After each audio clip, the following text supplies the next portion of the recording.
ముఖ్యమంత్రి రేవంత్ రెడ్డి గారు మెట్రో విషయంలో ఫ్యూచరే లేని ఫ్యూచర్ సిటీ విషయంలో చేస్తున్న హడావుడి చూస్తుంటే కొంత అనుమానం కలుగుతుంది ప్రజలకి. కొన్ని రకాల సమాచారం కూడా వస్తూ ఉంది. ఎందుకంటే ఎక్కడైనా చూస్తే కొంత ప్రభుత్వ రంగ సంస్థలు కావచ్చు, ఇతర ఏవైనా నష్టాల్లో ఉన్న వాటిని ఎట్లా వదిలించుకోవాలి, ఎట్లా తగ్గించుకోవాలి, ఖర్చు ఎట్లా తగ్గించుకోవాలి అని చెప్పి చూస్తూ ఉన్నాయి దేశవ్యాప్తంగా, ప్రపంచవ్యాప్తంగా అనేక ప్రభుత్వాలు. కానీ నిన్న మన ముఖ్యమంత్రి హైదరాబాద్ మెట్రో విషయంలో చేసిన పని ఏదైతే ఉందో దీని వెనకాల మతలబు ఉంది. 1000 కోట్ల రూపాయలు చేతులు మారినట్టుగా మాకు సమాచారం ఉంది. ఎందుకంటే నష్టాల్లో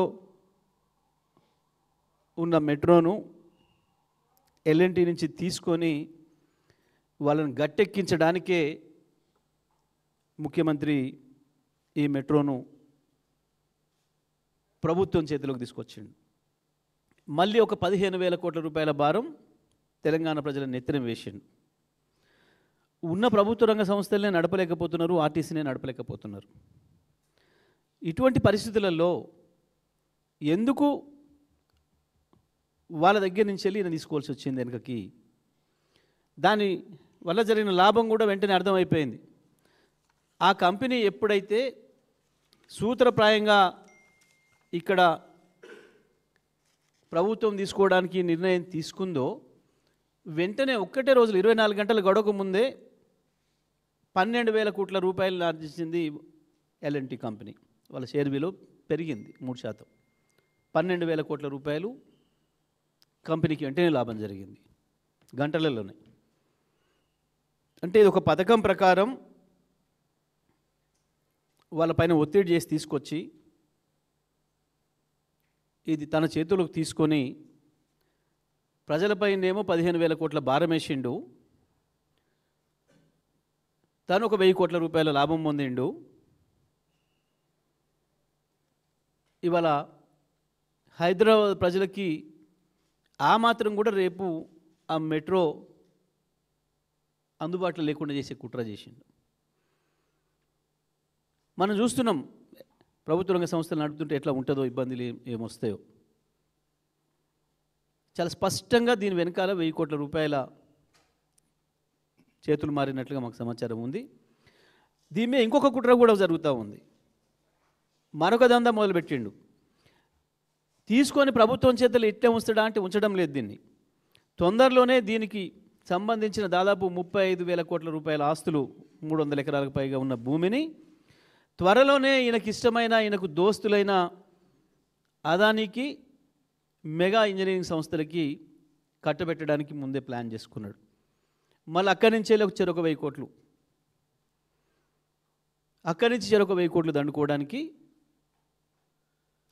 ఒక పెద్ద పక్కా ప్రణాళిక ప్రకారం ఒక మాస్టర్ మైండ్తోని చేసిన దుర్మార్గమైన కుట్ర ఇది. ఒకవైపేమో జీతాలు అడుగుతుంటే పైసలు లేవు, నన్ను కోసుకొని తింటారా అని మాట్లాడతాడు. ఉద్యోగస్తులు వాళ్ళ జీత భత్యాలు పెంచమని, వాళ్ళకి ఇచ్చే భత్యం వాళ్ళకి ఇవ్వమని చెప్పి అడిగితే కూడా ఏం చేసుకుంటారు మీరు? నన్ను సమయం పోయి ఏం చేస్తారు? నన్ను కోసుకొని తింటారా మీరు? ఇంకా చిన్న చిన్న వర్కర్లు, అంగన్వాడీ టీచర్లు, ఆయాలు, కార్యకర్తలు, ఆశా వర్కర్లు, అన్నమండు పెట్టి వర్కర్లు, స్కూళ్ళల్లో,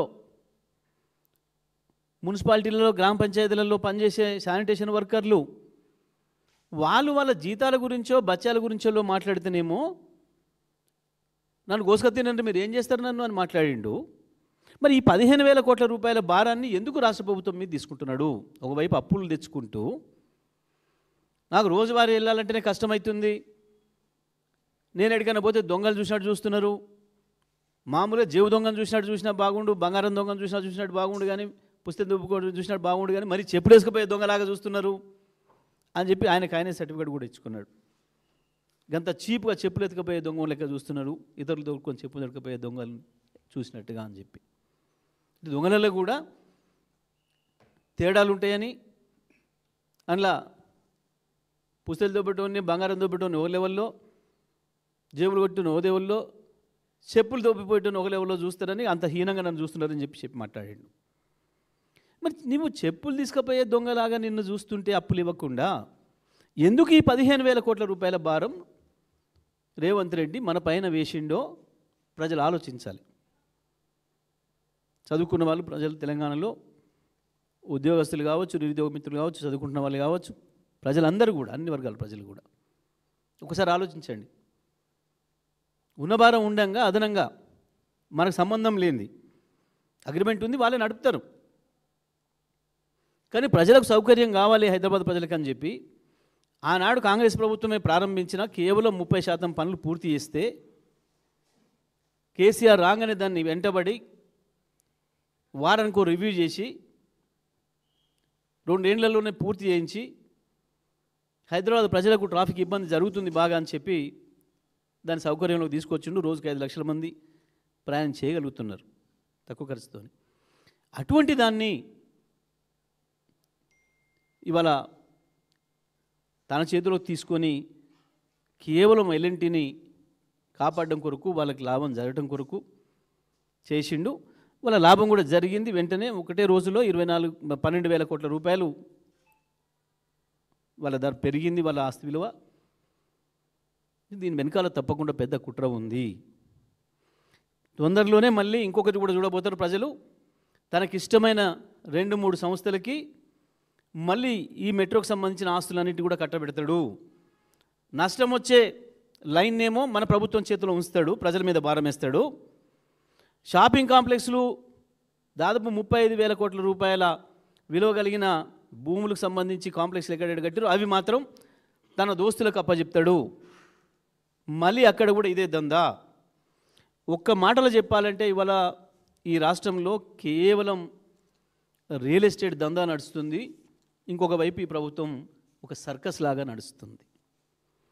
కేవలం ఒక కుటుంబ రియల్ ఎస్టేట్ దందా కొరకు ఎవడైనా రోడ్లు వేస్తే, రైలు మార్గాలు వేస్తే దేని కొరకు వేస్తారు, ఎక్కడ వేస్తారు, ఎట్లా వేస్తారు?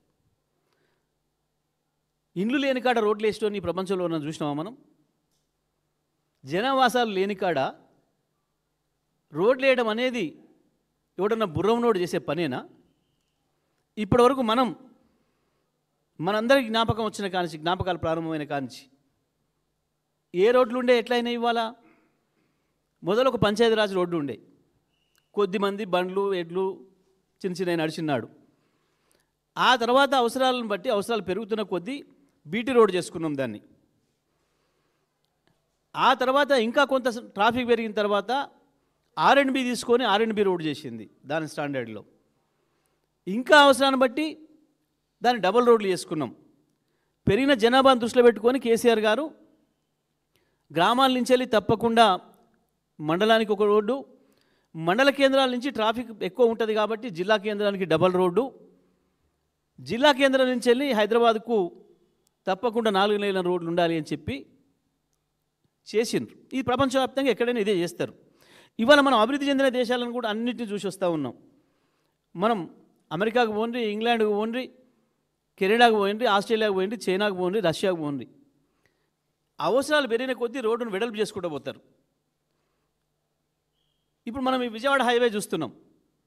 ఈ మధ్యన వెడల్పు కార్యక్రమం మొదలుపెట్టిండ్రు. అంతేందుకు ఇవాళ ఎయిర్పోర్ట్లోకి పోయే రోడ్డు చూస్తున్నాం. ఇప్పుడు ఇవాళ వెడల్పు చేసే కార్యక్రమాన్ని తీసుకున్నారు. ఏ రోడ్డు చూసినా మీరు కరీంనగర్ పోయే రోడ్డు చూడండి, నాగపూర్ పోయే రోడ్డు చూడండి, ముంబై పోయే రోడ్డు చూడండి, బెంగళూరు పోయే రోడ్డు చూడండి. పెరుగుతున్న ప్రజల అవసరాలను బట్టి రోడ్లను నెమ్మదిగా వెడల్పు చేసుకుంటూ పోతారు. కానీ ఇండ్లే లేని చోట రోడ్లు వేయటం అనే మూర్ఖపు పని ఏ ప్రజాప్రభుత్వం చేయదు, ప్రజల డబ్బులతోనే అసలే చేయదు. కానీ ఇవాళ లేని ఫ్యూచర్ సిటీకి రోడ్ వేస్తా, నేను మెట్రో కూడా తీసుకుపోతా అని చెప్పి ఈ ముఖ్యమంత్రి మాట్లాడుతున్నాడు.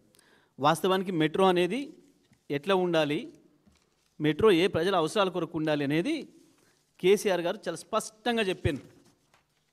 ఆనాడే కేసీఆర్ గారు మెట్రోను 3 ఫేజ్లలో ఎట్లా చేసుకుంటూ పోవాలి, పెరుగుతున్న జనాభా అవసరాలకి ఇంకా 50 సంవత్సరాల అవసరాలకు సరిపోయే పద్ధతుల్లో ఏ రకంగా దాన్ని పెంచుకుంటూ పోవాలి, విస్తరించుకుంటూ పోవాలి అనే దానికి ఒక శాస్త్రీయమైన సర్వే చేయించి మెట్రో విస్తరణను కూడా చెప్పారు. చాలా స్పష్టంగా క్యాబినెట్లో చర్చ చేసి మంత్రుల సలహాలు సూచనలు కూడా తీసుకొని ఇంకా కొన్ని చోట్ల ఏదైనా మిస్ అయింది, ఇగో ఇది అవసరం ఉంది అని అనుకున్న చోట పెంచి నిజంగా అక్కడ అంత అవసరం ఉందా లేదా, మంత్రులు ఎమ్మెల్యేలు అడిగినంత మాత్రాన మనం ఇవ్వద్దు, అక్కడ అవసరం ఉందా లేదా, అంతమంది ఆదాయం వస్తుందా లేదా, అది నడవడానికి సరిపోయే పద్ధతుల్లో చూసి మాత్రమే చేయాలి అని చెప్పి స్పష్టంగా చెప్పాను. ఆ ప్రాంతాలు కూడా ఎక్కడెక్కడ కేసీఆర్ గారు ప్రతిపాదించారనేది. సరే, మనం మొదటిది ఫేజ్ 1 69 కిలోమీటర్లు మియాపూర్ నుంచి LB Nagar, Jubilee bus station నుంచి ఎంజీబీ